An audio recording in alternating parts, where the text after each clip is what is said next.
Dholakia. All the three distinguished panelists are well known to each one and all the audience, but it's a my job to introduce formally, though no introduction is required. Professor Ravindra Dholakia was the professor at IIM Ahmedabad from 1985 to 2018. When he superannuated, he received the most distinguished faculty award for the year 2017-18 at IIM Ahmedabad. He has about 41 years of experience of teaching economics.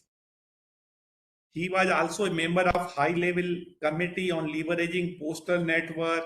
He was on the Monetary Policy Committee of India from 2016 to 2021 and member of the Sixth Central Pay Commission. And he has many awards and academic distinction to his credit. The list is long, but he is well known. Now I turn to Professor TCA Anant. Professor TCA Anant is adjunct professor currently at the School of Public Policy and Governance, Tata Institute of Social Science, Hyderabad, off campus. Professor Anant superannuated as a member of Union Public Service Commission, which is very prestigious for the civil servant who recruit. And before this, he was also professor of and head of Department of Economics at DSC. And beside that, he has also served for long years, over 7.5 years, as Chief Statistician of India and Secretary to Government of India in the MOSPI. He was also a member secretary, Indian Council of Social Science Research from 2006 to 9. As member secretary, Professor Anant was instrumental in undertaking the fourth review of ICSSR. He also steered the research effort of ICSSR in doing the first baseline survey of minority concentration district. Professor Anand received his PhD economics from Cornell and his MA in economics from DSC. Now I turn to Dr. Sitikantha Pattanaik. Sitikantha Pattanaik is a chief economist in NABARD and former executive director in RBI. Prior to being promoted as ED, Dr. Pattanaik was an advisor in the Department of Economics and Policy Research. Dr. Pattanaik was over a span of 3 decades worked in the area of economic research and monetary policy in RBI Monetary Policy Department and Department of Economic Policy Research. He was the Central Bank of Oman and on deputation from RBI for about 5 years. As Executive Director, Dr. Pattanaik will look after the Department of Economic and Policy Research. He holds a PhD in economics from University of Mumbai, MPhil in economics from JNU, and a master's degree in international finance from the University of Amsterdam. He also has a very, very impressive credential to his credit. I'll not go into the full length, and I will request Professor Dholakia to take over. Over to you, sir. Thank you, Dr. Ashok Viswandas. We are talking about the inflation targeting. It may appear to be somewhat premature because the second revision to the inflation targeting framework has been over and has been implemented from March 2021 for 5 years. That means March 2026 it is due for revision.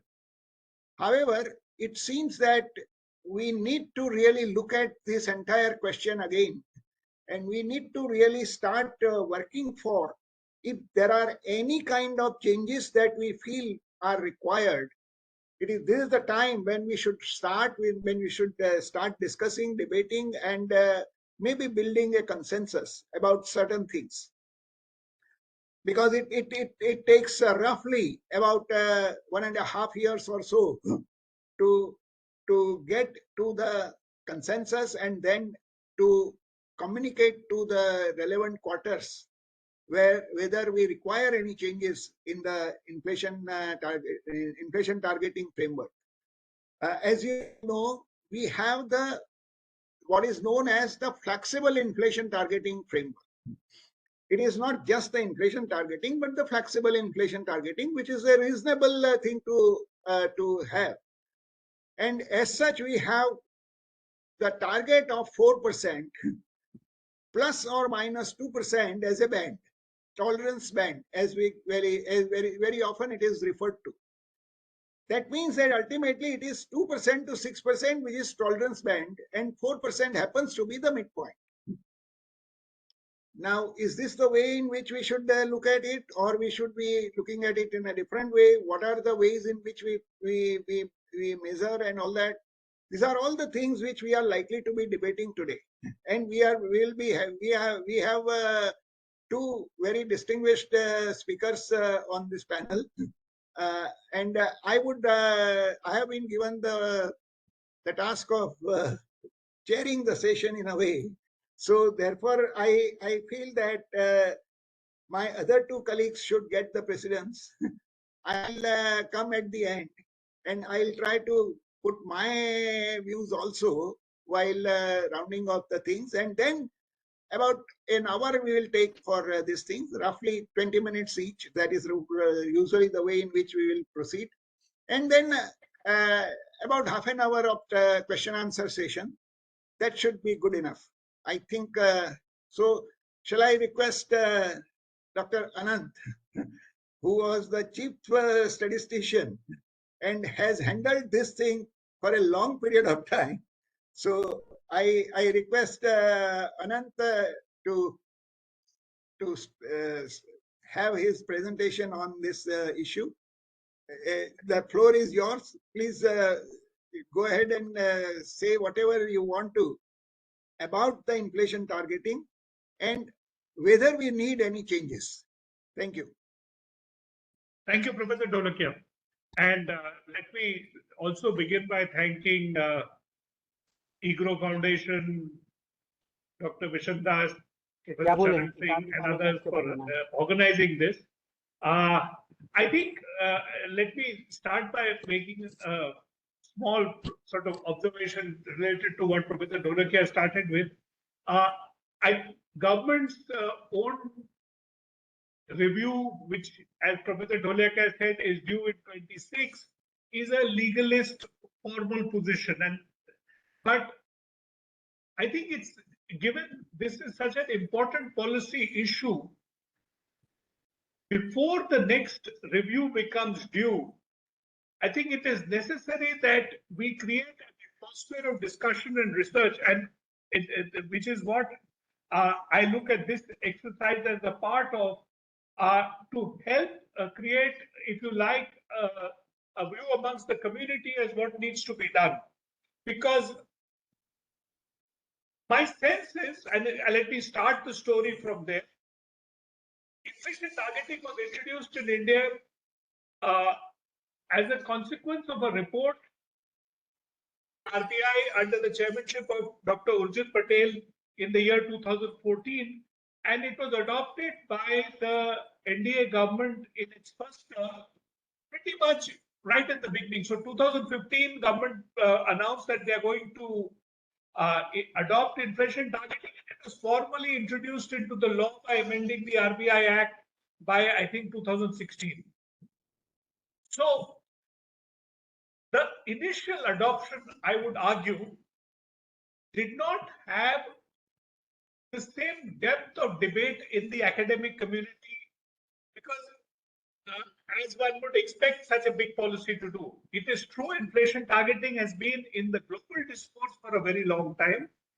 Influential expert groups in India have also talked about inflation targeting, but many intriguing choices were made in the Urjit Patel report, which did not seem to carry the same amount of academic research which you would expect a major policy to carry. So let me start with that point and then add material as we go.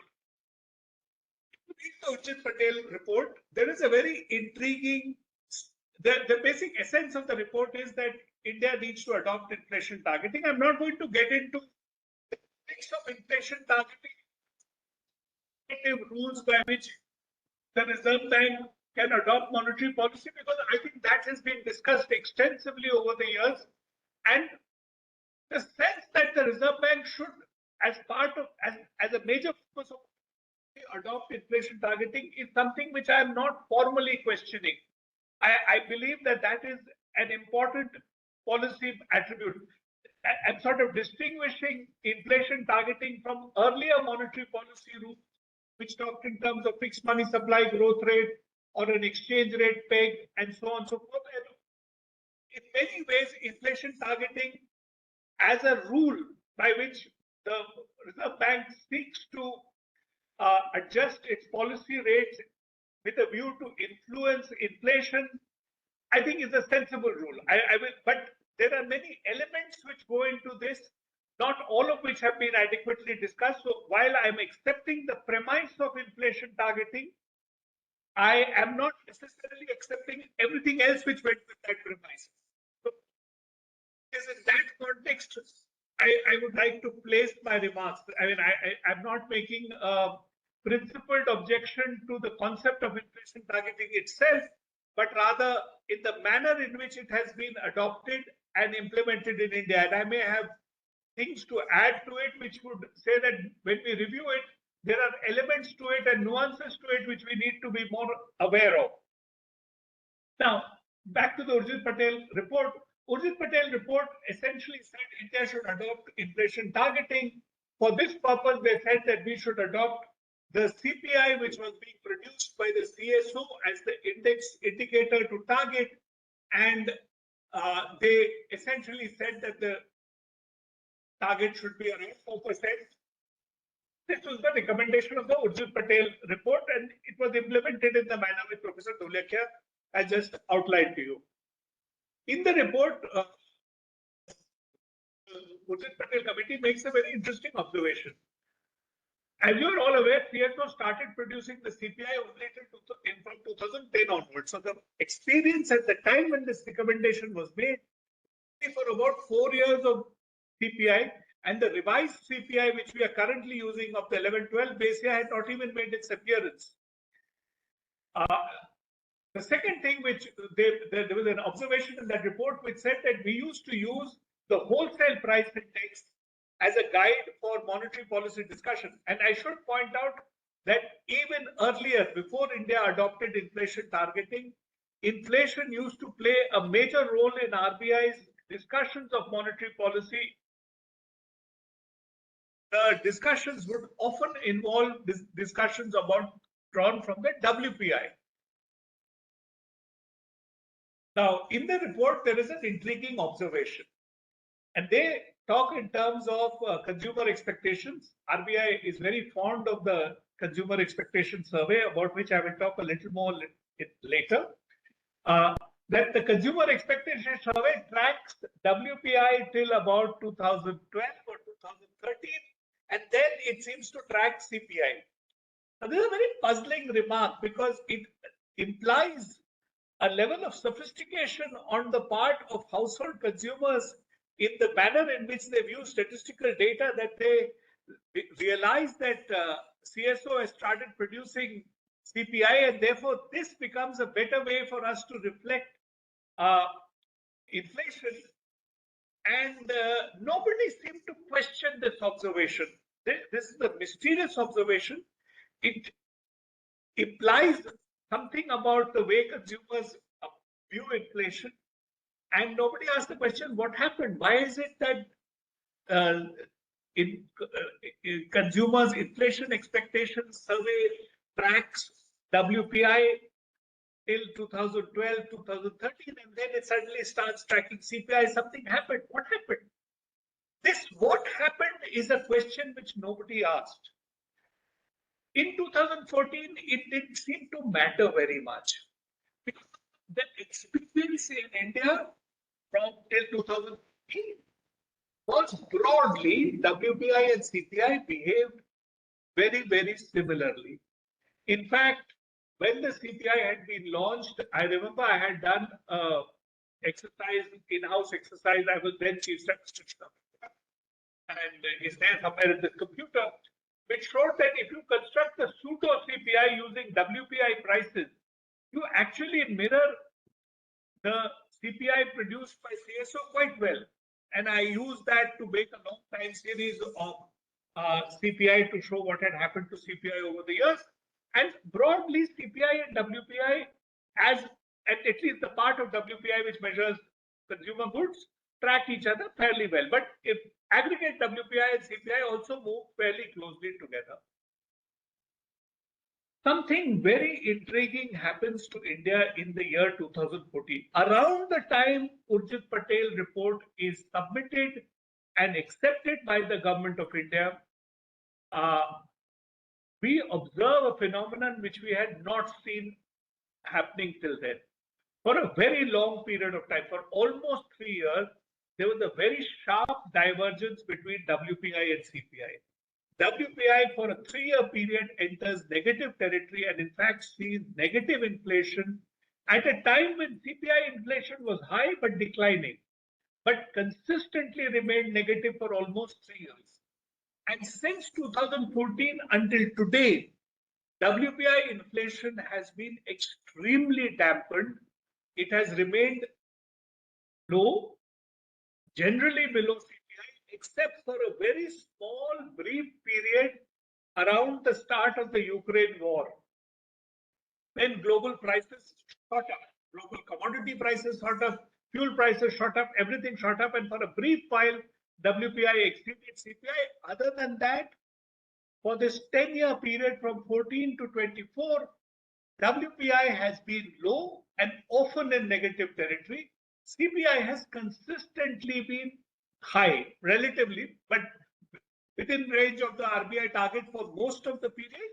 But there were periods in which it was above that, and so on and so forth. I'm not again getting into patterns in CPI inflation and particularly the behavior around peri-COVID times just after the Ukraine war, when for a longish period CPI inflation was above the RBI target.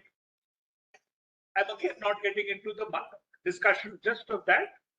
My general sense about RBI's implementation of the mandate which was given to it in the law is that they have utilized to the maximum extent the flexibility provided in the law and a little more to manage the economy, and they've done that very well. Again, there is no criticism the way RBI has managed its policy.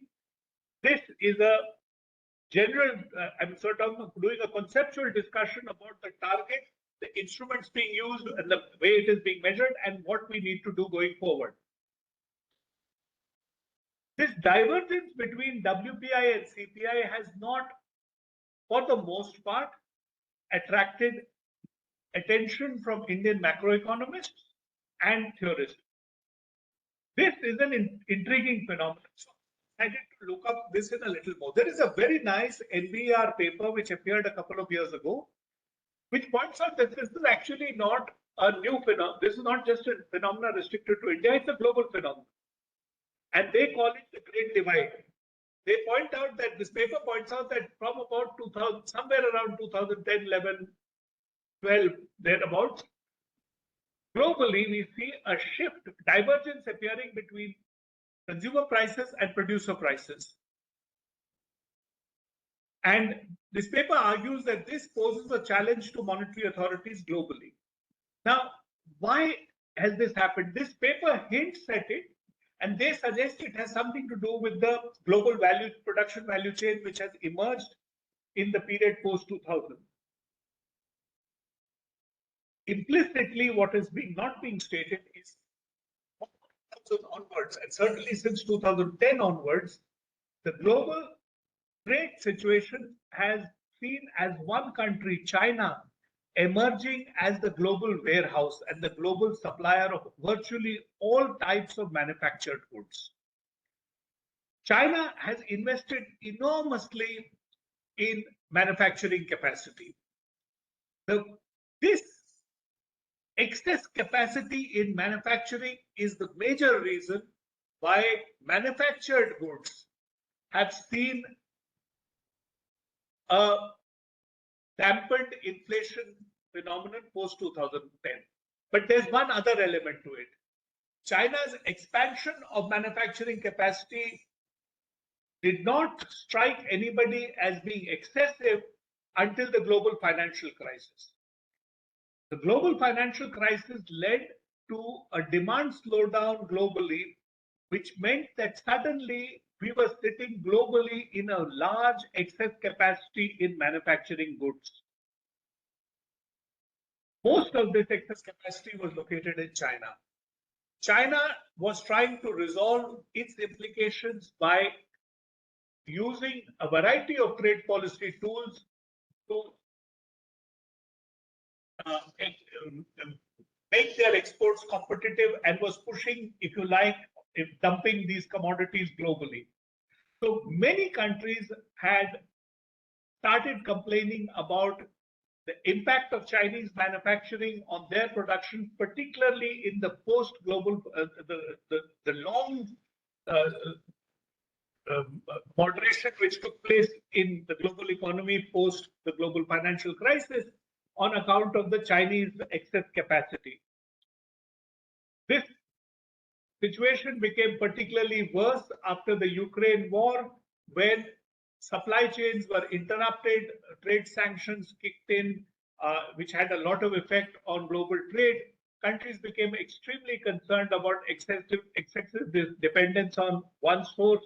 So there's a lot of reflection on what this excess capacity means. But a consequence of this excess capacity has been that manufacturing prices have remained dampened throughout this period. Further, the reduction in demand meant that most primary commodities, including petroleum, for this period have also remained damp. The prices have remained dampened, except for brief intervals during the Ukraine war. At the immediate aftermath of the Ukraine war, most of this period from 2014 onwards has seen that we've seen soft prices in petroleum and petroleum related products. Now, with this background, what you see in India is therefore a very interesting phenomenon to domestic inflation. The part of commodity prices which are dependent on imported goods, and in this I'm also have seen a dampened price behavior. The large part of domestic inflation is determined therefore by supply shocks in agricultural commodities, where for a variety of reasons we have had a restrictive trade regime operating. If you were to break Indian price behavior, not limiting itself to CPI, but to separate it out between CPI, all components, you would find that you get differential behavior in the following way. CPI, for example, consists of the following types of things. There is food, there is fuel, there are services, and there are other goods. Now, if you look at these four components, other goods track the behavior in WPI and have tended to be dampened price behavior. Fuel has followed the global market. Services are purely domestic in nature, and the service price inflation has reflected to a large behavior. Essentially, the services tracked in CPI are education, health, and housing. These have tended to track cost of domestic wages and CPI inflation in general. So the behavior in these has been mixed, and food, of course, is driven largely by supply shocks coming from the agricultural production cycle. Globally, we are seeing a similar phenomenon. There was a very nice slide presentation which I saw by Professor Spence, where he had looked at inflation in the US, and he found that the difference between tradable and non-tradable inflation in the US is also quite marked. The tradable sector sees very, very dampened behavior in inflation over the last decade or so, most of the inflation in the US, which is taking place or taken place recently, is accounted for in the non-tradable segment. So, first question which many people who are now looking at inflation targeting are asking is saying, should we be looking at an undifferentiated inflation target concentrated as measured through the CPI, or instead look at prices in their holistic sense and look at it separately for tradables and non-tradables? In fact, both Australia and New Zealand have started producing price indices for tradables and non-tradables. There is an argument which can be made that India should also probably also make price indices separately for tradables and non-tradables, give an indication of what is happening in the tradable segment and what's happening in the non-tradable segment. Second argument, which some people have pointed out, that particularly where we are not, where the commodities in question are subjected to restricted domestic trading requirements. For example, in agriculture, we have a lot of restrictions on both exports and imports. In those commodities, what is the precise role which price policy plays as compared to commodities which are globally tradable? Because the general point which is being made is that monetary policy, when it aggregate inflation, and there is divergent behavior between components of the price basket, the effect on the economy tends to be very, very different. And I'll explain this in a moment. See, what happens is the principal aim of inflation targeting and monetary policy is to contain demand. But it's a question of whether inflation is being driven by excess demand or is it being driven by a supply shortage. Now, if inflation is being driven through a supply shortage and you try to compress demand, you'll succeed. But look at what happens to its overall impact on the economy. In India, what has happened is when we have followed a very aggressive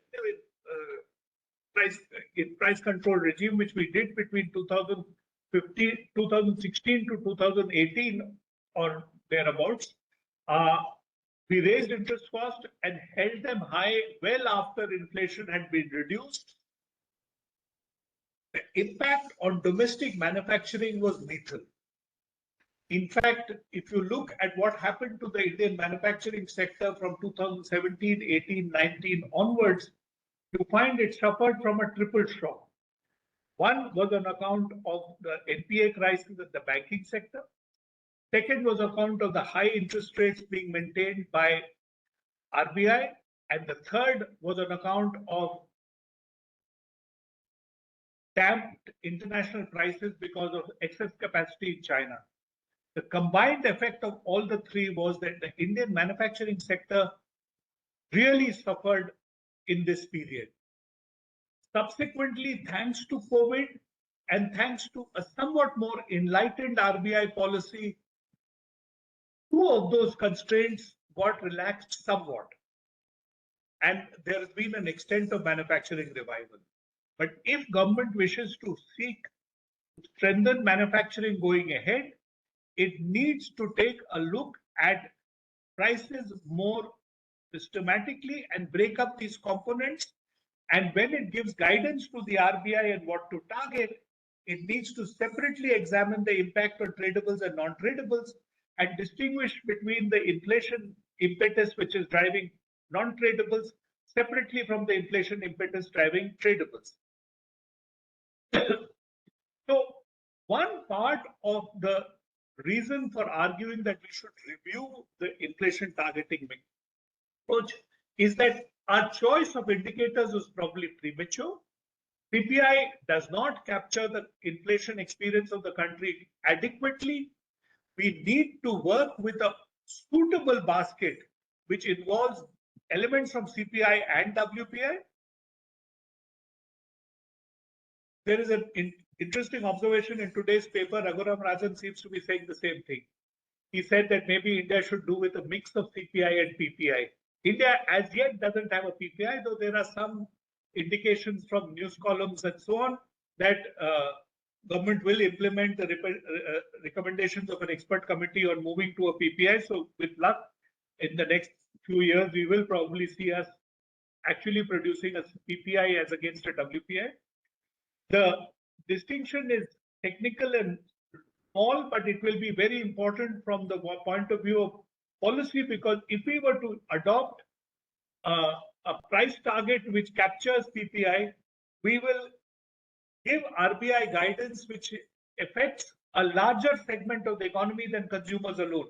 Remember, consumption is only 50% of the or thereabouts of the GDP basket. The rest of the GDP basket is still made up of investment, production, and things which come from the manufacturing and production sector. Not giving them adequate attention in the approach to price policy has meant that that sector has suffered. So that's my first point. But reviewing inflation targeting is not merely about the choice of the indicator and how should it be, if you like, presented to RBI and what are the directions it should be given.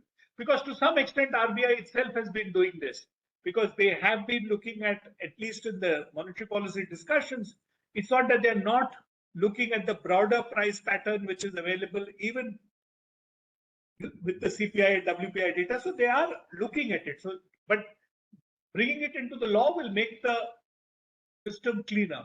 But there is a second class of problems which happens with inflation targeting, and I'll briefly talk about that and wrap up. When central banks choose interest rates or influence interest rates as a way of controlling inflation, they have, if you like, separate effects on the banking sector, and those need to be also looked at. One example of this happened in the US when post Ukraine war and the inflation which happened, the Federal Reserve finally woke up and decided to contain it by raising their rates. A consequence was the impact it had on valuation of banks, because when the Fed rates went up, bond prices crashed.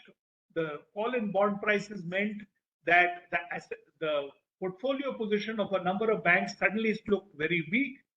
And one bank, particularly Silicon Valley Bank, for a variety of circumstances, and it's only partly related to inflation targeting, the rest is about banking regulation, collapsed. But that collapse can be linked explicitly to the raising of rates by the Federal Reserve.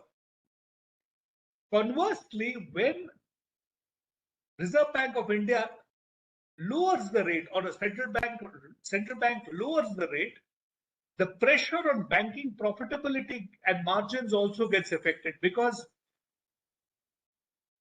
the banks make money by the difference between the rate at which they borrow funds and the rate at which they receive money from the money which they lend out. When you reduce the policy rate, this gap gets pressurized and reduced. As a consequence, aggregate profitability of the banks also gets squeezed. One of the consequences of RBI raising the rate over the last few years has been banks have been sitting on huge profits. Now, Indian banks are inefficient. RBI has a problem. If it cuts rates, the huge profits which they are getting from the banking sector, largely which is public sector, will shrink. So this is not stated in RBI discussions. It doesn't figure in the monetary policy debate. But I suspect the three internal members of the RBI are very conscious of this implication of what happens when you cut rates as part of their internal thinking about what policy to recommend. So even though we have ostensibly got an inflation targeting regime which is focused on CPI, the elements which go into how different people recommend get influenced by a number of factors. So Here, there is a larger policy. If RBI has to be a central bank which is explicitly focused on inflation targeting, the conflict of interest which exists by the combining the banking supervision function with the monetary policy function in the same authority and the same set of people needs to be carefully addressed, and maybe the banking supervision regulation needs to be carefully separated in Chinese walls, either by an independent component of the Reserve Bank or by some mechanism which ensures that it is not influenced or does not influence or get influenced by the policy rate decision in the RBI. I'll stop with that and leave it open for discussion. I think I've thrown some ideas into things. Thank you, Professor Anant. Now we go over to Sitikantha Pattanaik. I think he was very much a part of these entire discussions in the Monetary Policy Committee, though he was not formally a member of that, but his inputs were very important. That much I can tell you. Now he happens to be now with NABARD, and therefore he can maybe very objectively look at the whole thing and reflect on his experience also. So Sitikantha, Thank you. 20 minutes. Thank you very much, sir. And I must thank EGROW Foundation, Dr. Vishnudas, Dr. Charan Singh for having me in this panel. Professor Anant has already presented some of the areas where there is scope for discussion going ahead. But having worked in the central bank, I would start by saying that patience is a virtue while discussing the prime institutional reform of this country, according to me. Because India delayed this reform quite a bit because of two fears. One was fiscal dominance. Second was the high share of food in the inflation basket. And the argument which continues even today that monetary policy is not suitable for managing food inflation. But what has happened since the adoption of flexible inflation targeting framework is that initially a glide path approach was adopted, because when we were moving from 10 to 4, it was not very clear whether over what time frame actually this inflation target could be achieved. But it was necessary to have the inflation targeting framework. The country needed a robust and credible anchor because of the consequences of not addressing the inflation challenges, because of which we had the taper tantrum episode, a massive correction of the exchange rate.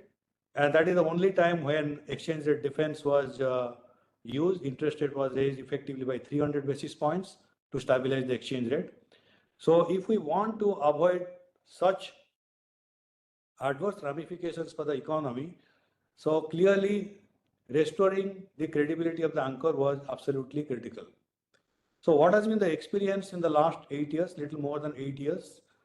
I would say that the inflation target 4% and also the band plus minus 2% was set so nicely that in the first 4 years, financial year 17 to financial year 20, the average was 4%, which was exactly close to the target, because that is the period when favorable shocks essentially supported the MPC of that time. And subsequently, in the post-COVID period, financial year 21 to 24, the average inflation has been just few decimal points below 6%. So it is a medium-term framework. So when the conditions are normal, the inflation target was achieved. And when we had massive shocks and the two major fears because of which inflation targeting adoption was delayed, fiscal deficit and debt expanded substantially. And also we had several supply shocks happening one after the other. But despite that, the framework was so nicely designed that it could still keep inflation within 6% or very close to 6% during the financial year 21 to 24. So what I'm saying here is that maybe the first MPC was relatively lucky, because that time favorable supply shocks were there. I think in one of the recent bulletin articles, Dr. Patra has presented what happened to supply shocks if you want to see its contribution to the core inflation. They were mostly negative during the pre-COVID period, and they are mostly positive in the post-COVID period.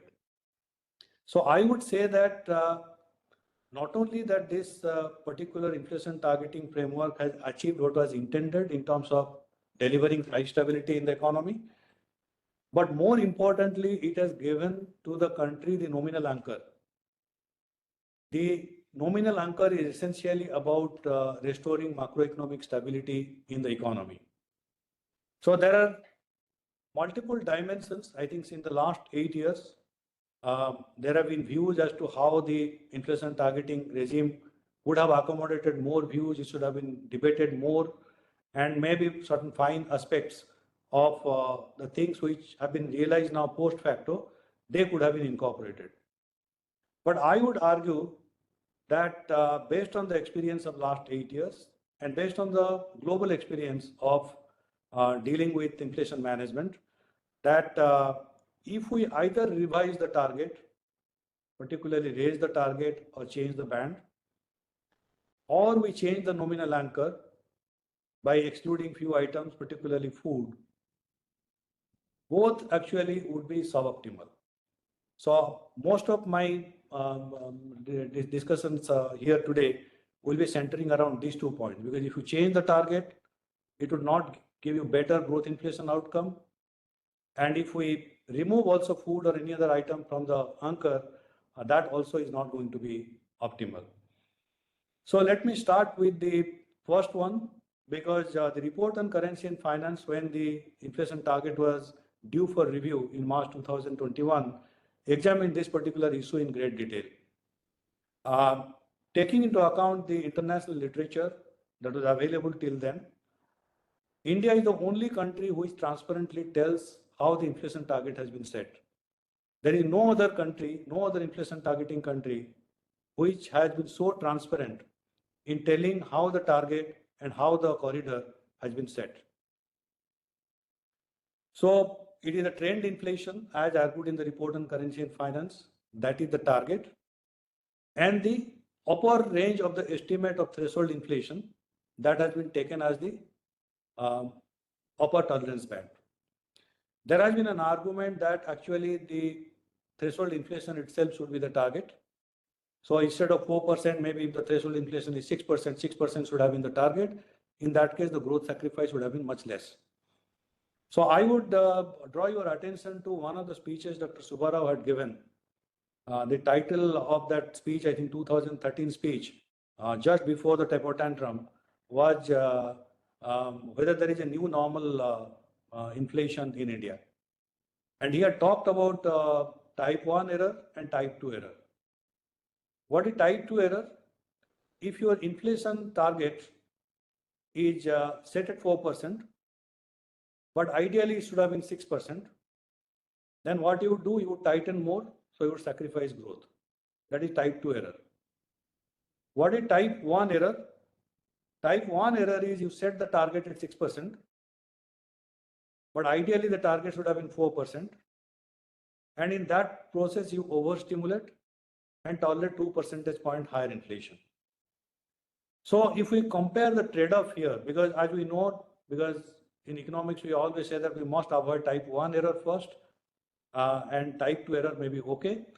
And in the context of the debate on growth and inflation, I would give what is when you face a dilemma like this. Because the first debate on this growth and inflation, actually one could see in the paper by Akerlof and other co-authors, which appeared in the Brookings papers, the macroeconomics of low inflation. If you the inflation should be. So in his exercise, which is there in the table in that particular article, he had given 4 combinations. 3%, that was for US, 3% inflation, 5.9% unemployment rate, 2% inflation, 6.1% unemployment rate, then 1% inflation, 6.5% unemployment rate, and 0% inflation, that is no inflation, no price increase, and 7.6% unemployment. So the choice was ideally between 3 and 2, because the unemployment rate, when you come from 3 to 2, is essentially coming down from 5.9 to 6.1. Why subsequently? Because that is the main literature. Subsequently, there have been many different theoretical and empirical arguments as to how exactly the target could be picked. So why most of the advanced economies pick 2% as the inflation target? One of the arguments which subsequently, I think, is known to many of us, that inflation is always not measured correctly. It always overestimates. So there must be adjustments for quality. So if you make an adjustment for quality, then actually 6% should be 5 or 5 should be 4. And most important thing is that the only time we had a major debate when the several economists in the US recommended to the Fed to raise the inflation target from 2% to 3 to 4%. And Bernanke was the first person who had recommended that to Japan to come out of deflation.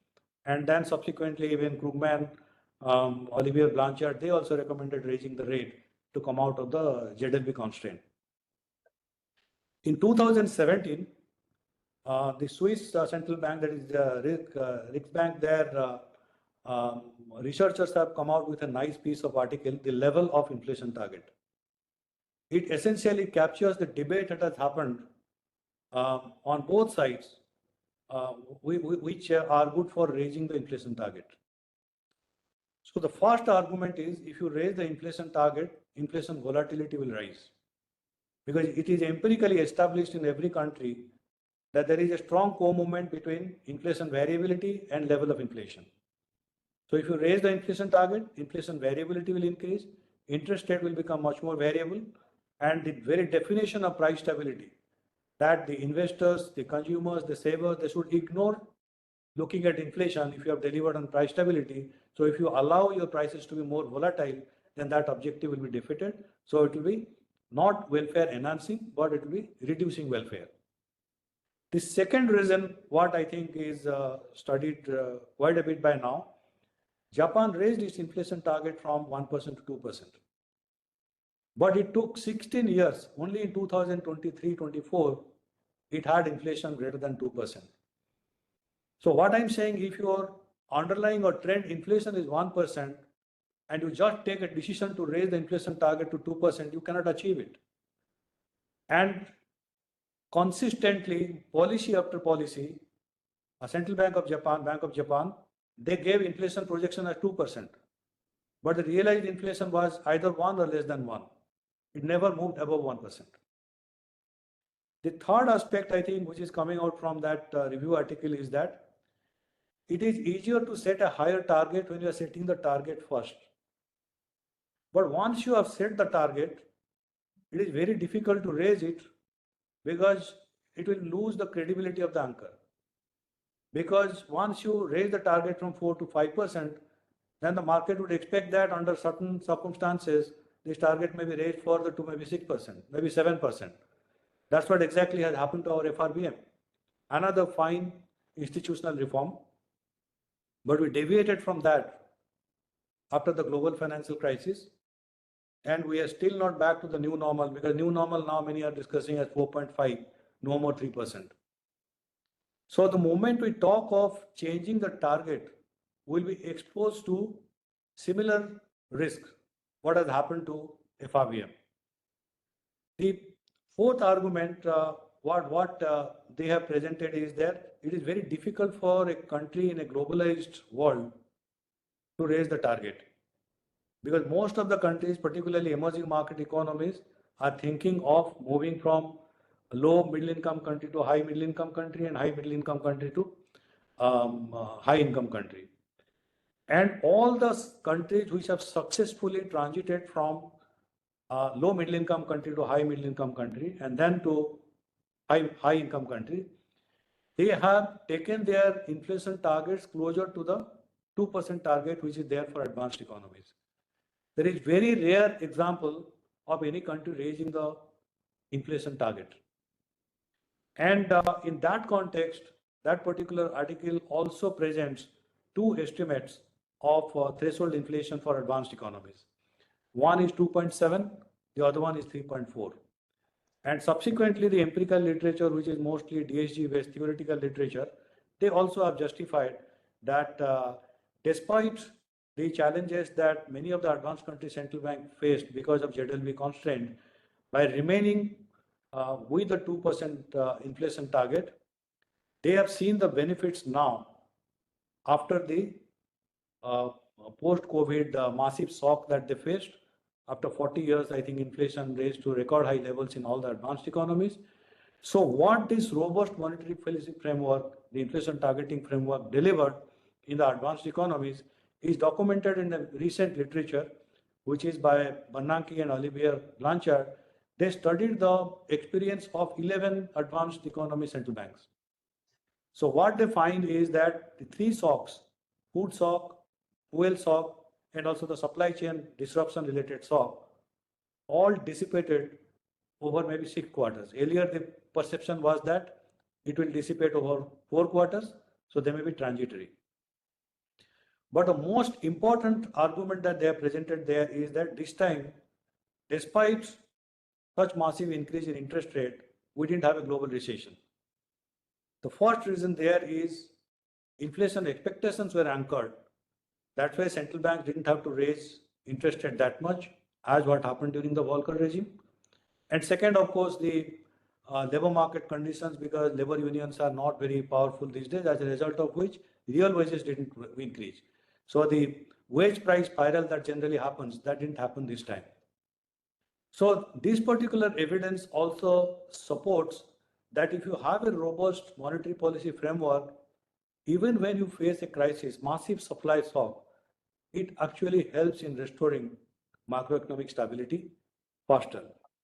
Now coming to the issue of excluding food or other items from the consumption basket, I would say that even when the inflation target regime was adopted, it was known very well that India's share of food is high in the CPI basket.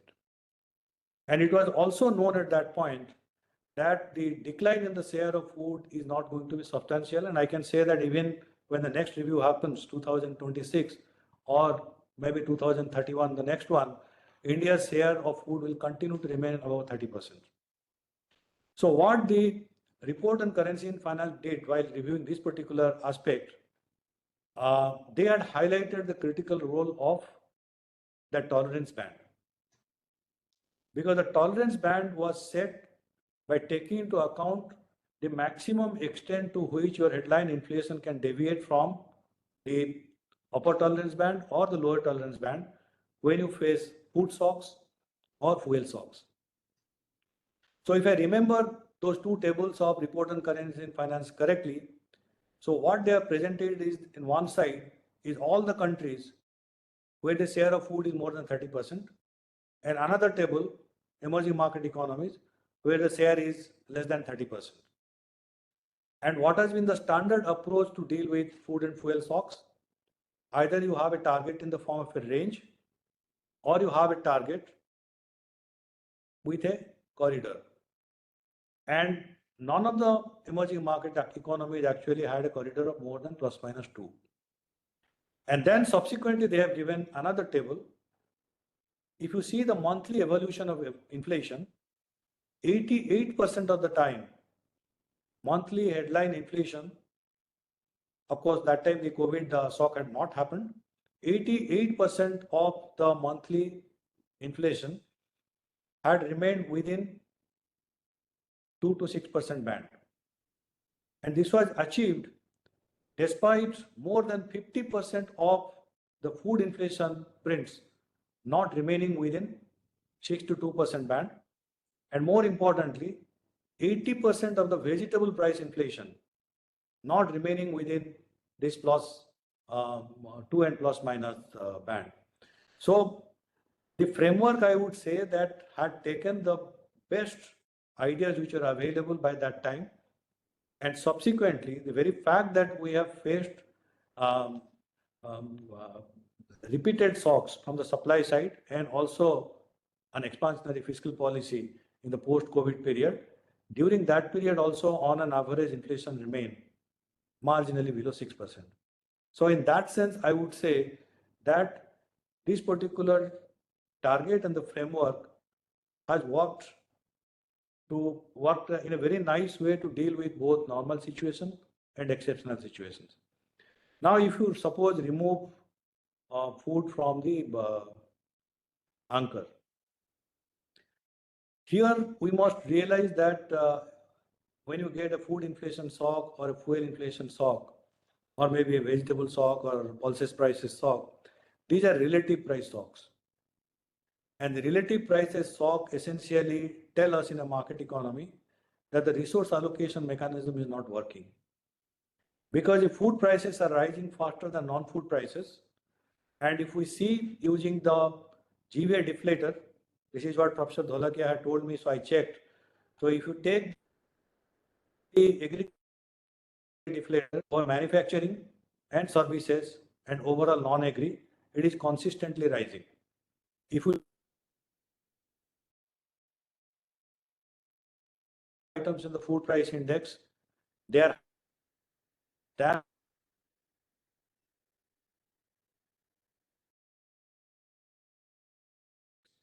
or the non-food index. So all of inflation that we could have from deflator side, from WPI side and CPI side, they are pointing to the fact that food inflation has remained higher than non-food inflation. And ideally, resources in the economy, in a market economy, should have moved to improve productivity, to improve supply response, as a result of which inflation should have come closer to the inflation target. So it is a real sector problem. And if we want to address this by removing it from the inflation target, the main problem will continue. Because as we know, money demand increases whenever prices increase.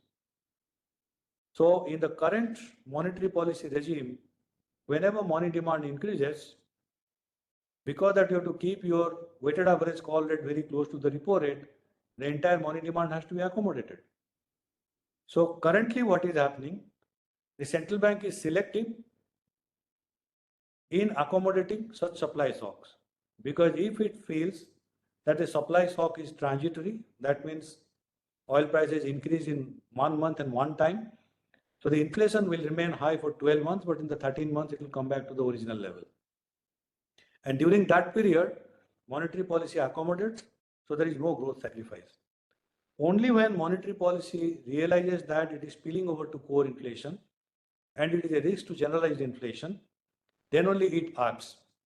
But if it is completely removed from the anchor, the monetary accommodation will be automatic, because whatever is the increase in demand for money when food prices increase from say 6% to 8%, that has to be accommodated. And unlike the earlier view that a relative price shock cannot be inflationary, what Friedman had suggested, subsequent literature clearly tells us that the relative price shock is a supply shock. And if a supply shock is accommodated, then money supply in the system will increase. And that's how every source of inflation is monetary in the long run, even though the origin of the shock could have been either domestic or external, and domestic means it could be food or any other item. So the very fact that in the medium run, inflation is a monetary phenomenon, no matter what may be the source of it, monetary policy must have a clear role to deal with at least the second round effects of food inflation on headline inflation. And what ideally should be the path for the future? Am I saying that no, there is no scope for changing the framework anywhere? So there, if we see the recent literature, maybe last 10 years experience of emerging market economies, and also what has happened to many of the advanced economies, every country is trying to integrate more flexibility to the system. There is a nice paper by Borio from BIS, which is talking essentially about the need for more flexibility. Why the need for more flexibility? because the common component driving inflation, that share is consistently dropping. That means more and more relative price shocks are influencing the headline inflation trajectories.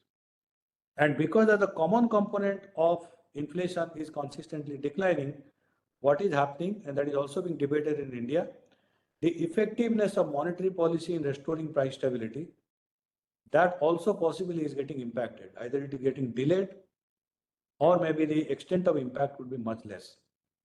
So that's why what he is talking about is integrate more flexibility into the system, because the system has certainly delivered all the intended positive aspects of an inflation targeting framework. They are clearly visible. And if we see how ECB and Federal Reserve, they have revised their inflation target, because ECB's earlier inflation target was below 2%. In 2003, they revised it to below but close to 2%. And in 2021, they made it symmetric, 2% in the medium run. So what they have done is that they have persisted with the 2% inflation target, but flexibility, which was missing earlier only, they have incorporated there. What Federal Reserve has done, they had 2% target earlier, but now they have changed it to average 2% over the long run. That means over a few months, they can allow inflation to exceed 2%. And in some other months, maybe they will allow it to drop below 2%. So even the countries which had hard form of inflation targeting, they are moving closer to greater flexibility, which we already have.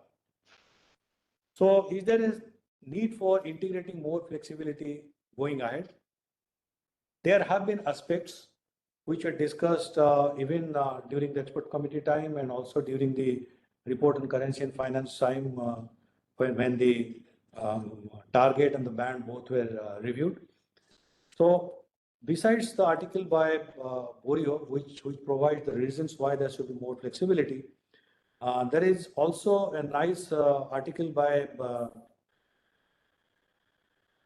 Martin Wolf. And I would say that before that, actually, I would refer to what Mervyn King's 2024 June article recommends. It has reviewed the experience, the practice of inflation targeting of both advanced and emerging market economies. So it is talking about a few things. I think 5 or 6 things I will mention here in terms of what will be the scope for flexibility going ahead. The first one is the need to avoid groupthink. What happened after COVID shock, that there was a debate between team transitory versus team permanent. So what he is arguing is that, and I think when a long time back in 1998 and again in 2000, he had, it is often quoted in many of the monetary policy research also will find this quote, that divided we stand and united we fall. It cannot happen that when you are dealing with a situation like inflation, there could be no argument in terms of what dynamics are driving the inflation trajectory and what could be the outlook going ahead. So his first recommendation is avoid groupthink. So more diversity must come out, maybe in monetary policy resolution, and if there is no scope there, certainly the monetary policy statements. The second one is making very clear that now all the MPC all over the world, maybe they should realize that the baseline trajectory, the projection that you generate, that is never precise. And because that it is not precise, I would refer to one recent speech by Williams, where he's talking about the inflation onion. It is not onion inflation, it is inflation onion. Because the more you peel, basically every layer has a different story to tell. So inflation is driven by so many factors that you have to understand and examine each aspect of inflation well. How much of that is permanent, how much is transitory, how much is sensitive to monetary policy shock, how much is not sensitive to monetary policy shock. And if you are exposed to a supply shock, as I said, using Bernanke and Blanchard's article, that if you find that the supply shocks are not dissipating within 12 months, it is taking maybe 18 months or 20 months for supply shocks to dissipate, then the need for changing also the way monetary policy should respond to the inflation trajectory. Third thing, I think, he is making very clear the dangers of forward guidance, because first thing is important that avoiding financial dominance of monetary policy, because huge amount of wealth is invested in financial assets. So that is why the market will always think of moving ahead of the monetary policy. But if we see the disconnect between the financial system and the real economy, I think what is happening to the real economy dynamics are more important than possibly what may be happening to the financial system, because there is very few literature to tell what happens to the real economy because of forward guidance. Much of the literature on forward guidance essentially tell us what happens to the financial market conditions or how the financial markets respond because of forward guidance. Few aspects on flexibility. I think it is again based on the experience in the last little more than 8 years. Some people have argued that the definition of failure of MPC, instead of setting it at 3 quarters, it should be raised to 4 quarters. That will give more flexibility to the MPC. And some even say that the MPC's term should be extended to maybe 5 years. Why I'm saying that this should be extended to 5 years, because there is robust literature to back this. There is a recent IMF working paper by Anil Hari and others, which tells about the experience with 100 inflation episodes, 100 major inflation episodes. So what it argues is that most of the major inflation episodes are essentially because of supply shocks. So 10% of the inflation is actually addressed within 1 year, and maybe just around 40% of such inflation shocks are addressed within 4 years. Little more than 50% within 5 years, and remaining maybe more than 50% is not addressed at all. But the major lesson from that particular research is that if you neglect inflation, you may neglect inflation because your flexibility allows you to neglect inflation too much, or maybe you are accommodating supply shocks too much, then you may sacrifice growth much less in the near term over the 2 years period. It has given the exact estimates for what happens to growth impact over the next 2 years and over the next 5 years. So when you accommodate inflation too much, then the growth sacrifice may be much less in the first 2 years, but over a 5-year time frame, the growth sacrifice is much more, and as a result of which you end up with a scenario where inflation is higher and growth is worse. So the growth inflation balance is very different when you tolerate inflation by trying to accommodate things which can be accommodated only to some extent, but the moment it becomes a risk to the headline inflation trajectory and it takes the nature of posing durable challenges to macroeconomic stability, at that point I think it must respond. So I would conclude by highlighting the title of one recent speech by Susan Collins of Federal Reserve Bank of Boston. The title of the speech is "The Importance of Patience, Methodical and Holistic Approach to Monetary Policy." I would say that the FIT framework of India has a methodical rule in it. The conduct of monetary policy remains mindful of growth. That's what essentially is the flexibility part. I will come back to that. And the holistic approach is very much captured within the band, the tolerance band. So why patience and the second objective, mindful of growth, is so important? There I would again draw attention to that Anil Hari's article, that supply shocks need to be accommodated to some extent. And if it is a transitory supply shock, there is no sacrifice of growth involved there, so it could be accommodated. But the moment it is very clear that it is having second round impact and it is going to impact the overall macroeconomic stability in the economy, it must act. That's what exactly had happened in the pre-taper tantrum period, And I would say that this has been one of the finest institutional reforms of this country.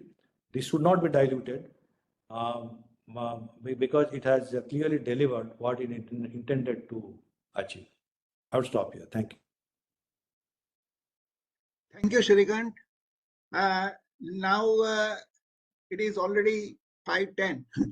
So I'll try to be as brief as possible. And I'm saying possible because, there are several provocative things that Sitikantha has said. And of course, Anant has already provocated several things. Now, apart from everything that we are talking about, these are some of the things that, tradable, non-tradable, or we set the target deliberately at a lower level than at a higher level. It is more effective than as compared to setting it at a higher level, etc.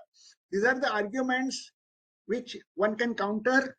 One can counter with actual empirical evidences and estimates pertaining to India.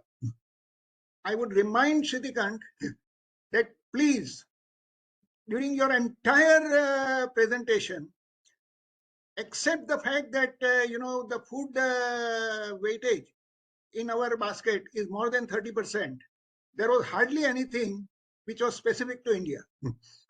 Most of the things were applicable to the generalized, more often a developed economy. We are still not reaching that level. We are targeting to reach that level by 2047, as per the Prime Minister. Okay. To my estimate, which is more, realistic, I would say we would reach that particular target by 2055, not 2047. Anyway, so we are talking about 30 years from now, if at all. And that is not something which I'm comfortable accepting it.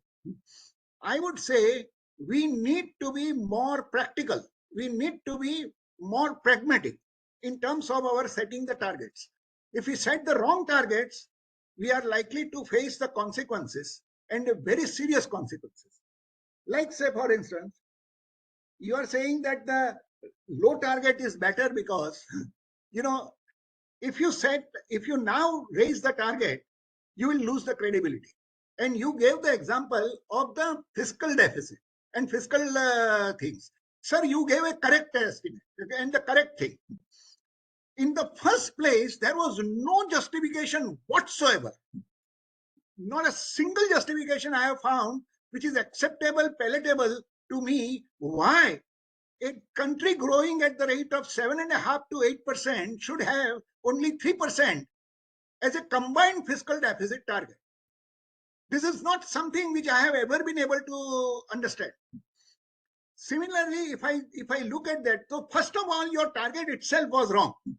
So if you are really having a credibility for this target, it creates greater problems, in my opinion. Because, in that case, you are finishing the growth. You are completely squeezing out the whole thing. Because you are just following blindly something that happened after what may happen after 30 years. This is a very, very dynamic kind of a situation where, we are evolving and we are facing all sorts of things which no developed countries are right now facing. Like, say, the structural changes which are required to become the developed country, sir, those changes have to take place. Now, if you squeeze out everything and you stop all the possibilities of structural changes through the price route, sir, you are only opening up one route, namely the controlled, regimented government intervention. That is not how any country would develop on its own and for a longer period of time in a sustainable way. I refuse to accept that. I would say we should allow the price mechanism to act and be a carrier for the structural changes. Now, the simple thing is that if the inflation rate, average inflation rate, the way in which we are measuring and we are defining an inflation rate in the country or in literature is that it is an average rate at which the prices of different commodities change over the period. And if that happens to be average, happens to be 3% or less, sir, the width with which the variation of the inflation rate within the commodities becomes too small. It never ever encourages a major shift in the structural changes. Structural shifts are practically ruled out. You need minimum of 5%, 4%, 5% inflation, average inflation rate, so that the range becomes somewhat larger. And if there are clear indications, then the structural changes can take place. Structural changes are a very important mechanism, sources of growth in the country. I don't want that to completely die down. That is the reason why I was wondering all the time, why 4%? And in fact, 4% has no logic. You are mentioning that there was a logic, but I see no logic. As Anant had very categorically mentioned, that all the exercises and all the empirical evidences and everything which was given in the Urjit Patel committee report were pertaining to the WPI as a basis. I mean, you did not have 2011-12 combined CPI as enough observations to have any meaningful empirical evidence to support anything. As a result, what happened was that you are mentioning something about WPI and you translated that into the CPI. I had a paper in 2018 and it categorically showed that after 2011-12, because I had sufficient number of observations, the inflation dynamics had completely changed. And if you consider those inflation targeting, the inflation dynamics, there was no justification at all for this kind of a thing. Apart from that, my second most relevant question is, we have changed. In fact, I was wondering, Anant should have raised a more fundamental question, sir. Why you should be having, you already had the CPI-IW, CPI industrial workers, having worked with the pay commissions, 6 pay commission. I can tell you that it is the CPI-IW which is always the bone of contention, because it is that which governs your DA. If you are in the public sector, the DA is decided not by the CPI-C even today.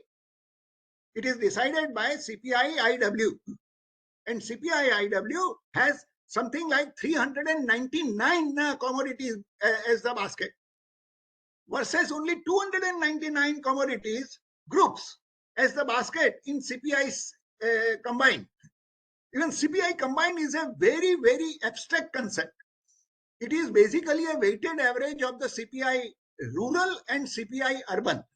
And what are the weights used? 2011-12 expenditure differences, expenditure weights. So 2011-12 expenditure weights are absolutely backdated and useless today, because the urbanization is known to be always proceeding in a one direction. It doesn't go on the other direction. So it is not a question of taking average or anything. Sir, this is absolutely a redundant thing. 2011-12, after 12 years, 13 years, I mean, we have not revised. As against that, 6 pay commission had clearly recommended that you please go in for the chain-based index, which means that every year you make the surveys and you change the weightage based on the surveys. Now, fortunately, by now I know that the CSO, I mean, erstwhile CSO, now it is National Statistical Organization, is talking about the chain-based indexes, but it will take time. Right now, you are only going to revise the base to 2022-23. But thereafter, it is likely that within 5 years or so, we may start getting the change-based index. What is relevant is, if we are using the inflation targeting, why are we using the inflation targeting? Inflation targeting we are using because we want to have international comparisons of our inflation rate with the rest of the world, particularly US and UK and other developed countries in the Europe, so that our US rupee dollar exchange rate and rupee euro exchange rates can be really tracked. And now that is the kind of inflation rate that we are using. Then it should be at least comparable in terms of methodology. Nobody bothers about that. Sir, we are using the methodology of having the backdated 12 years back, the base 2011-12. Neither the we are considering neither the new products nor the improved products nor the quality changes nor the substitution possibilities. Nothing of that. Sitikantha only talked about the new products and the quality changes. Sir, it is not only these two. It is the most relevant thing is that even the features of the product have changed, and you find that the basket is changing because of the substitution effect. Sir, we are not talking about that at all. Our commodity groups which are emphasized are 299 only. It is, for instance, having one commodity called rice, and it is called one commodity called wheat. On ground, you find that more than 200 varieties of rice and more than 100 varieties of wheat are actually in practice. How do you use this kind of thing? From where do you get the data? You get the data from something in the range of 2,500 or odd quotation, shops all over the country, and then you get the quotations, which are in the range of 2,25,000, something like that. Now, which means basically that there is no way to track that the quality of the same product and the thing that you are measuring is the same. These are all approximation and assumptions. Based on such approximations and assumptions, you are knocking out all the possibilities of the rational consumer behavior of shifting from the costlier item to the cheaper item. You don't allow that. Now, if you don't allow that and you measure the inflation rate, you would call it inflation rate. Sir, I don't call it inflation. Because that is not a reflection at all.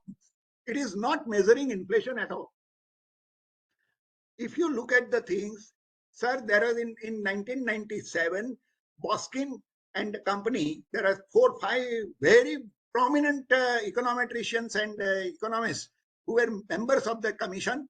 It was a commission on the CPI, and they submitted their report. It was published in American Economic Review, and they categorically mentioned that if you make all these adjustments, all the 3 adjustments which are required, then the true inflation rate will turn out to be only 1.5 against 2.5, which means that roughly 40% is the is the real overstatement of the inflation rate. If I look at it from the 1.5, it is actually more, but I am considering 2.5, which is the observed one, and the actual one, the real one, is 1.5. Now, coming back to the argument that Sitikantha had made, that a lower inflation rate is better than the higher inflation rate. Sir, what is happening is that lower inflation rate of 4%, when I consider 4% and I adjust for this thing, I am knocking out almost 1.6% to 2%, practically out of that, which means that the effective actual inflation rate I'm targeting is 2%. When I'm actually observed inflation rate is that my target is 4%. And 2% means it is just completely choking the economy and the growth. That is not acceptable. In fact, if you see that 5.4% or 5.5%, that is what I have been arguing in my other papers, that is the right kind of inflation target that we should have, because that is the threshold level of inflation estimate, and threshold is not defined and in the typical sense in which you are quoting. You have quoted all the, I mean, Sitikantha had quoted all the papers and everything which are following the concept of the threshold inflation as that inflation rate beyond which it is inimical. Inflation is inimical to growth. Sir, if the inflation rate is less than threshold, also it is inimical to the growth, because threshold inflation is considered as the inflation rate which maximizes the long-term growth. If that is the kind of the concept that you are having, then setting the lower target is a tremendously injurious thing, because the trade-off curve, if you see, we have again done the exercise. It was another RBI ERG research paper where we are arguing that the trade-off is asymmetrical across the target. For the lower part, the trade-off is much less. For the higher part, the trade-off is very sharp. That means that basically you need to have, rather than the equal kind of the band, you need to have a truncated, asymmetrical band. I think there is Kumar Swamy has probably joined, and Kumar Swamy's paper has, recent paper has already established this thing, that the band has to be asymmetrical. Anyway, this is what I was arguing all the time. I mean, in my earlier such webinar of the March 5th, 2021, exactly some 3 years back or 3.5 years back, I had mentioned all these things very categorically. Nobody listened is a different matter, because after all, at that point in time, the policymakers were not in that spirit of listening to all such kind of debates. They were more in the framework of continuing with the thing because of the political reasons. And the political reasons are that, and that is the reason why we are having a headline inflation as a target rather than the core inflation, because core inflation itself is a concept which is very difficult to communicate. Inflation at least is a concept which they think that they are able to communicate. I have my serious doubts about that. What Anant said is very correct. It is very difficult for, in fact, I was pained and amused at some of my colleagues, that is, IIM professors, retired IIM professors, when they write certain things, I don't feel like responding, because how do I check their thing? They talk about that inflation. You are talking about that the inflation rate is falling, and yet when I go to the market, I am paying more. Now, come on. If the IIM professors don't understand this concept, I'm pained because they are my colleagues. And I'm amused because if the IIM professor don't understand, how the general public is likely to understand? And we are targeting this kind of people. That is the reason why I don't know why is it that we need a CPIC, combined CPI as the inflation target, whereas if you are talking about the wage negotiation, it should be CPI-IW. And CPI-IW has been revised, that they have been revising the base very periodically and very, very, very effectively. By 2016-17 is they have revised. Our base revision has not taken place. Now, consider these things. 30% of the food basket weightage. Sir, that again is a question, because I'm not sure. If the total GDP contribution of agricultural sector, whole agricultural sector, is 18%, 19%. I mean, how is it that we are getting a expenditure, total expenditure in the nation as a weightage of something like 40% and 45%. How can that happen? Sir, this is difficult to digest. What I am trying to say is that there are several ways in which you can do. I mean, the chief statistician is a part of the panel, and he can tell you that there is something called the consumption pattern, which the CSO is giving regularly as a part of the NSO. I mean, National Account Statistics. Now, in that, they are having a complete thing. What is that weightage, sir? I think it is not in the same proportion as what we are taking for the CPIC. Anyway, that requires to be seen.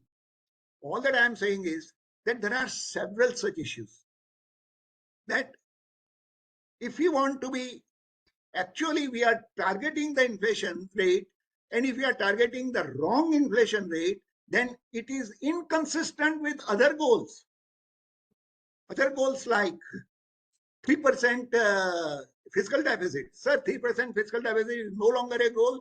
It is 6% fiscal deficit, 6.5% fiscal deficit, which makes sense. It is a realistic growth target.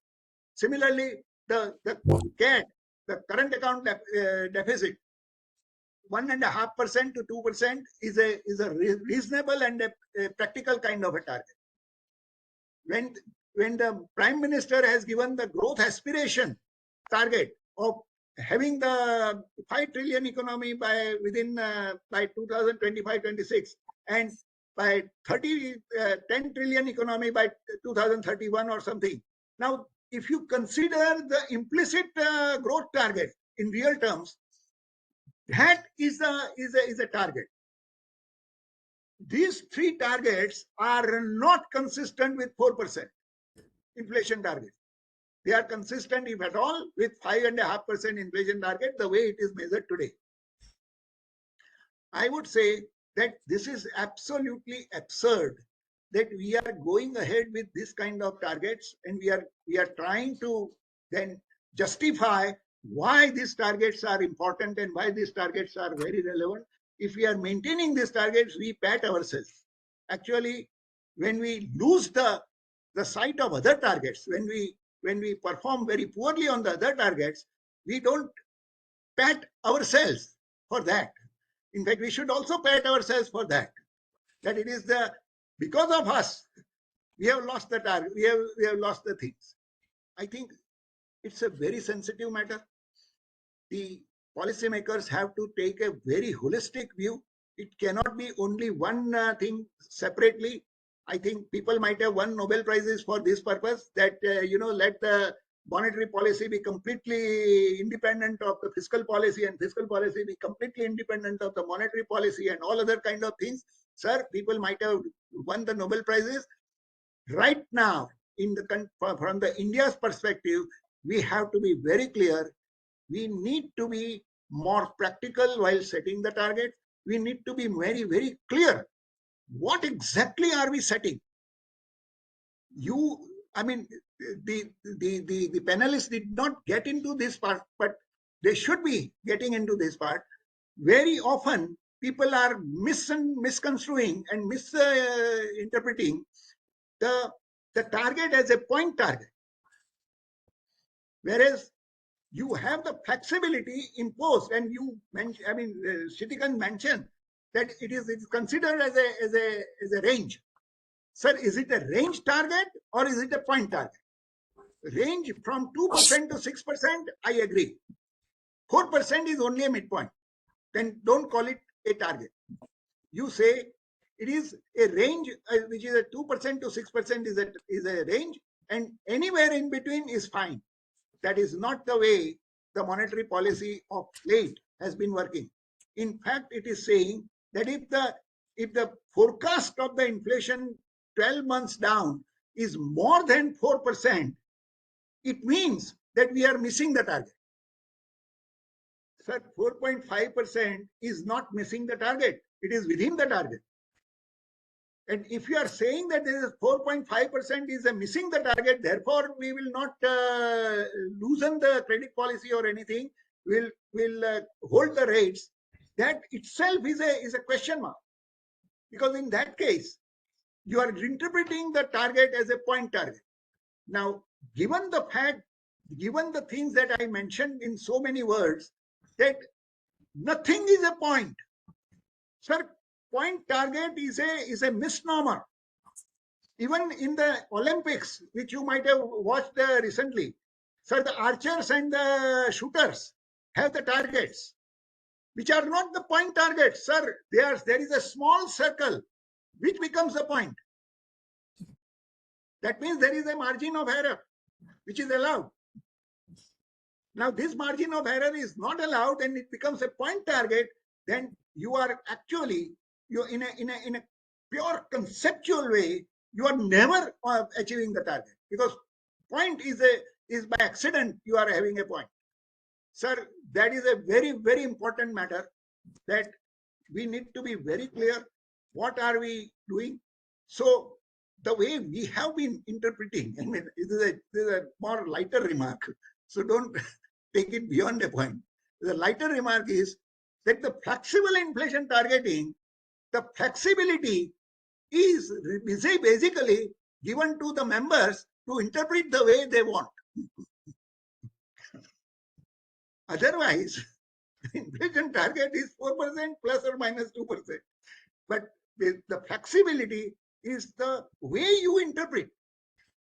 And we allow this flexibility because we want to, make sure that more and more confusion gets created rather than clarity about what we are actually formulating as a policy. My only hope against the hope is that the future revision will take into account these things, clarify the matters, improve the measurement, improve the things. Rather than 299 commodity groups, let it be 699 as it is in the case of WPI. I mean, why can't we do that? If we are able to do that, let it be the chain base rather than the fixed base, last payers. Rather than that, let it be chain base. I mean, if we make these improvements and if we then go ahead with the correct kind of targets, I think it will augur very well for the economy, which is hoping to grow at 7.5%. Sir, when you are comparing the things with other economies in the world, let me remind you, which economy in the world is showing a 7.5% rate of growth over a long period of time and is also destined to have that kind of a thing. For its future prospects are at least 7.5 to 8% rate of growth for next 10 years. Sir, which country?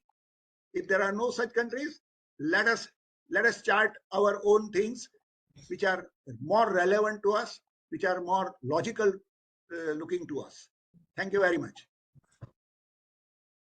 Thank you, Mr. Chairman and the two panelists. It was a masterful exposition. And before we open the platform for the question, I have few questions for Professor Dholakia and Professor Anant. And I just to Professor Anant, he told very interesting point on the conflict of interest of the three members in the MPC who are internal, and then there is a if I can put it, there is a trade-off between the profitability of the banks and then repo rate and other rate. So how it has to be resolved? Because in a sense, when there is a conflict of interest, it means there is a dilemma before them. So how to resolve? What is your suggestion, Professor Anand? And second question is, you also said that some element of WPI and some elements of CPI has to be combined, and then you should work on that. So these are the two questions for Professor Anand, and I will come later to Professor Dholakia and the thing, because so these are very, very interesting. But I must tell that the discussion was absolutely rich and very, very stimulating. Over to Professor Anand. You are on mute. Professor Anant, you are on mute. Professor Anant, you are on mute. Yeah. I think you asked the administrators to unmute him. Yeah, but he has to unmute himself. Yeah, Professor Anant, you are on the mute.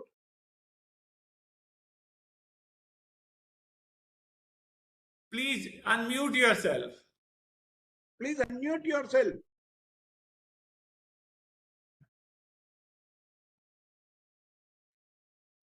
Professor Anant.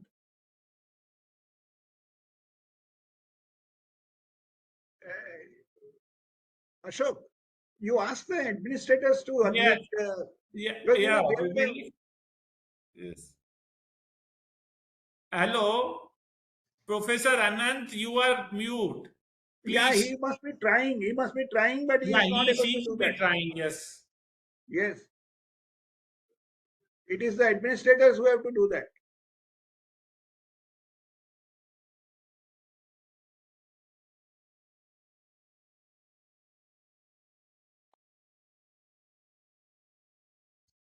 Okay, good. I'm now unmuted.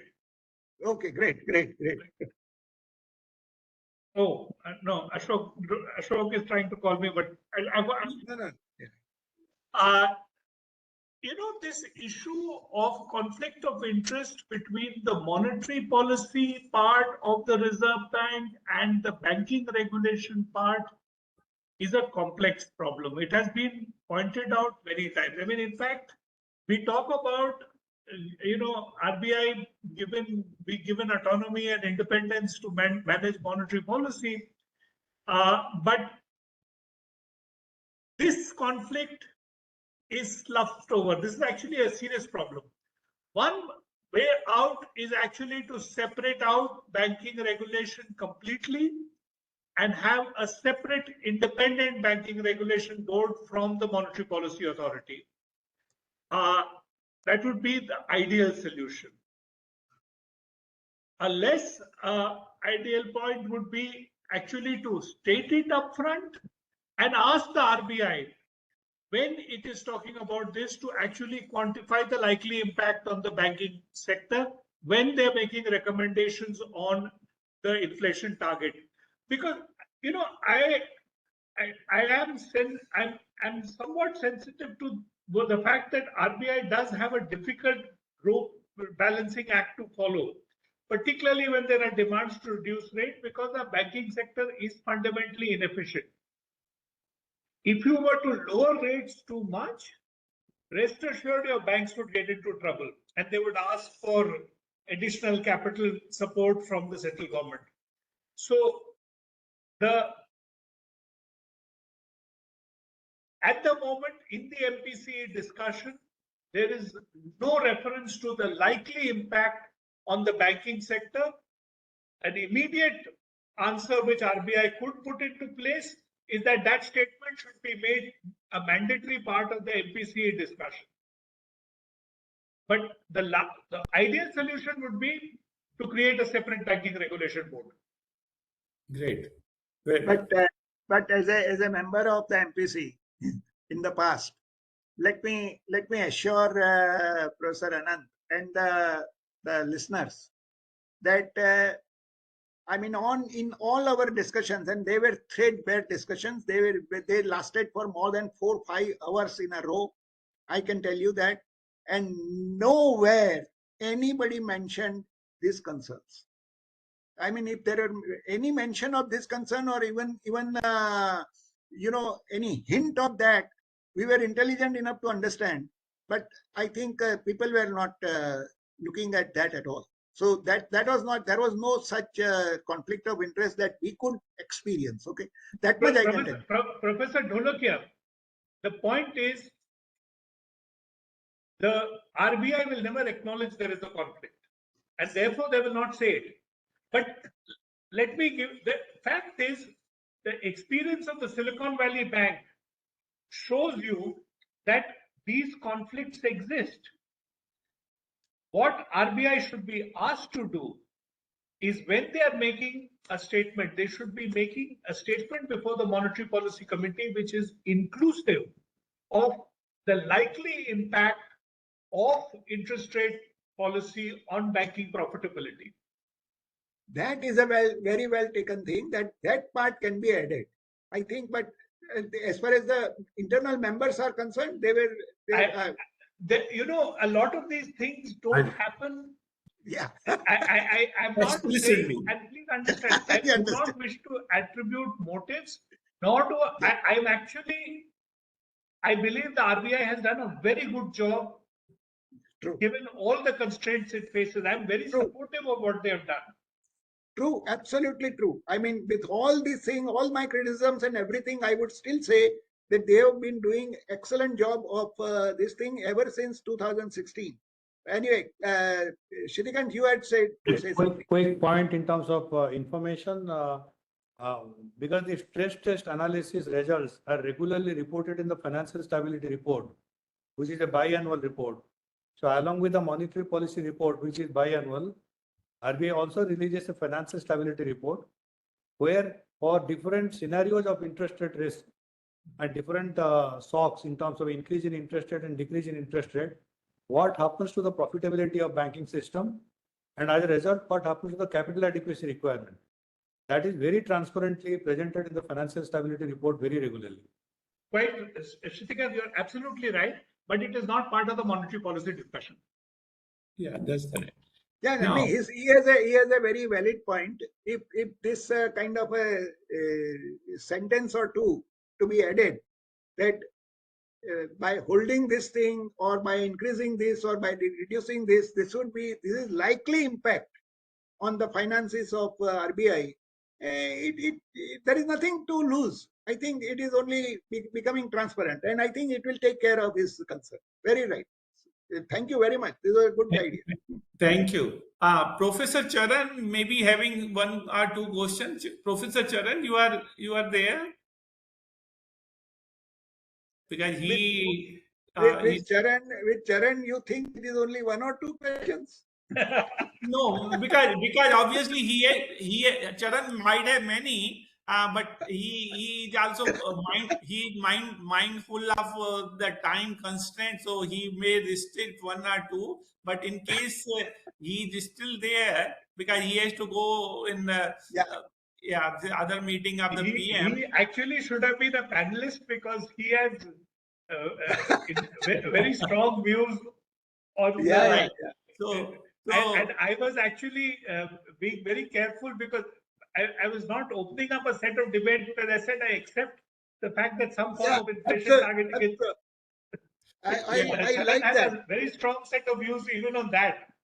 No, I like that. I like that thing that you avoided all those kind of contentious things.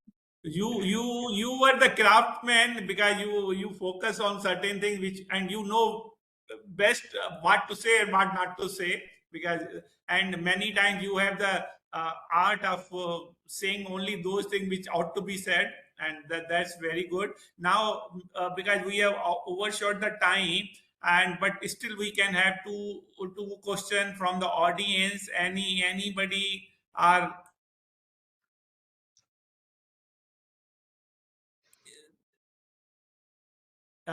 there may be one question in the chat box. Let me read. If there is a Mr. Anthony Joseph, I will read for the panelists. The pivotal role of democratically elected government is to provide valid and reliable information to the general public in order to foster gainful participation. Given the spirit of the adventurism that appears to spare none, not even the gods. This is more philosophical. I don't know. This is a comment rather than the question, and people have acknowledged this is very good discussion. And you will see. So in recent column, Mint has said the MPC should use recent survey weight. That is a question, and I think Professor Dholakia said in a different way about the chain base, but Professor Dholakia can throw some more light on this question on the Mint saying that MPC should use recent survey weight. So That was actually my observation. okay, that is your okay. Sorry, Yeah. You see, what I thought said this is what Professor Dholakia has already mentioned in his comment, that Yes. our CPI is very old. It's based on 2011. yeah. 12 base. That point is very well taken. But the fact is, now that the new survey data is available and the current weights are there, Correct. it is not necessary for the MPC to continue to use old weights. They can reweight using the current household consumer expenditure survey implicit Yes. weights till CSO revises and so on. That will take another 2 years. Why should we wait for 2 years? They can do it from this next meeting onwards. Absolutely. I think that is a very valid point. Correct. But the only catch is that CPIC requires the weightage of the urban and rural expenditures, sir. From where do you get that? No, but those the shares of consumption expenditure data is there. It's a matter of just simply doing the re-averaging on your own. You can do it. I've shown how you can do it in that article. I mean, it's a minor point. True. But see, I'm talking to the past ex-chief secretary, chief statistician. So I must be careful. But the question is that this new survey, 2022-23, has got the urban and rural components, but the weight is still not decided because, it is still estimated. It is a question of census, which will put the weights on the population. How to aggregate them? But yes, sir. Even Professor Dholakia, for that also, the numbers are there. There is a projection by the expert group which gives you an estimate of what the rural and urban population is.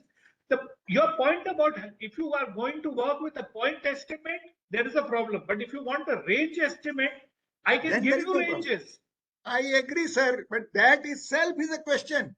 As I am telling you that it's a matter of interpretation. You are absolutely right. If I am talking about the range, there is less of a problem. I can get that kind of a thing. But if it's a point, then there is an issue. Absolutely. Point is a problem. And I think you're absolutely right on what you said on point estimates. That whole point thing was absurd. It should be removed. Yeah, absolutely. So in case there is no question, we wind up. But before winding up, we have few announcement. So before you do that, let me say that Sitikantha has, as usual, come out with a brilliant defense of what the system is and all that. But at the same time, I'm just reminding him that please have your feet on the Indian soil. That's the only thing. But yeah, I will make one request. I will also do it. Sitikantha has referred to a number of papers. I noticed the participants had a large number of students. Maybe Sitikantha, if you can send an email to the EGROW and include all the references which you referred to. I'll do the same with my Mint articles, and Professor Dholakia had referred to his paper. The students will find it useful because they can go and actually read them, and I think it will be a useful exercise for them. So maybe we can add it to the discussion comments if the references are included.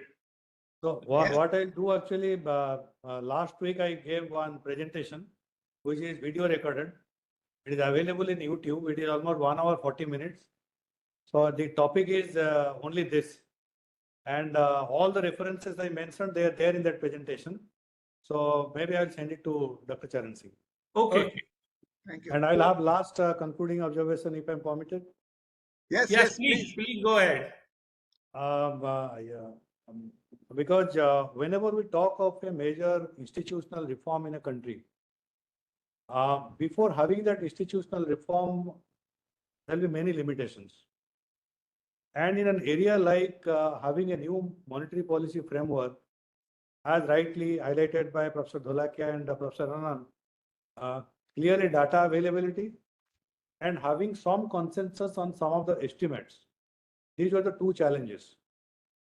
So initially, because that we had a very short series for CPI, so backcasting was the only option. But by the time the report on currency and finance was done, a longer time series for CPI was available. And I'm sure by 2026 and 2031, we'll have a much longer CPI time series itself to estimate many of the things. So in terms of empirical exercise, what Professor Dholakia mentioned, I was referring to international literature to draw basically the fine insights. But similar estimates are also reported in the expert committee report and also in the report on currency and finance. But as we all will agree, data limitations are not specific to India. Even in other countries, there are problems with the data. And in other countries also, when they estimate some important parameters which are useful to monetary policy, whether it is natural rate of interest or output gap or what is the threshold level of inflation, they also have differences. So what I'm saying is that these differences only help us in making the policy going ahead stronger and also have the consensus at least over time that price stability is critical for overall macro stability in the country. So whatever we want to achieve by 2047, if we don't deliver on price stability, then it is going to be even more difficult because lots of literature from IMF and BIS are sending us one very clear message, the growth illusion. Growth cannot be achieved by changing the monetary policy framework or conducting monetary policy in a particular way. So that is the way I see it. I'll stop here. Thank you. No, very true, very true. But the concept of price stability in a developing economy, fast developing economy with a 7.5% real rate of growth is a completely different concept than a completely stagnant developed economy where there are no structural changes, where there are no urbanization changes, when there are nothing to really have the resource shifts from one sector to the other. I mean, none of these things occur. At that point in time, the concept of price stability, the level of price stability is completely different than the concept of price stability in an economy which is aspiring to grow at the rate of 7.5 to 8% for next 10 years. And this is the minimum, maybe next 25 years. If that is the kind of thing, sir, we cannot follow the same concept and the same thing as the IMF. But the IMF is typically talking about a much lower thing. I mean, whatever some of your observations, they apply more closely to IMF experience than to Indian experience. That's anyway. That is my concluding thing. Anyway. Yes. So it was a very rich, stimulating, enthralling discussion, and every three chairmen and the two panelists made a very different perspective, and each one had this very persuasive kind of argument, and nothing can be said that this is bad or good, but we have our knowledge became much wider and horizon of thinking became more wider and thing. And let me say, this discussion, we will have the video recording by tomorrow afternoon. We'll upload, and all the discussion we send to the important ministries, these video recording, the gist of it, and to Niti Aayog, the finance ministry, that is our internal system. We send them, and all the discussion will be available on our website by tomorrow afternoon. And on 8th October, normally we hold this webinar on every Friday without fail, but intermediate also we hold webinar. On 8th October, we have a special webinar on relative economic performance of Indian states, and by none other than Mr. Sanjeev Sanyal. He will be there, and few other economists will be there. That will be on 8th October. On 11th October, 18th October, and 24th, that means the next 3 weeks, we have devoted ourselves to unemployment scenario in the country, in India especially, where Dr. Surjit Bala, he needs no introduction, he will be chairing. Then there will be a Mahesh Vyas, who is the CMI head, and few others economists of high repute will come.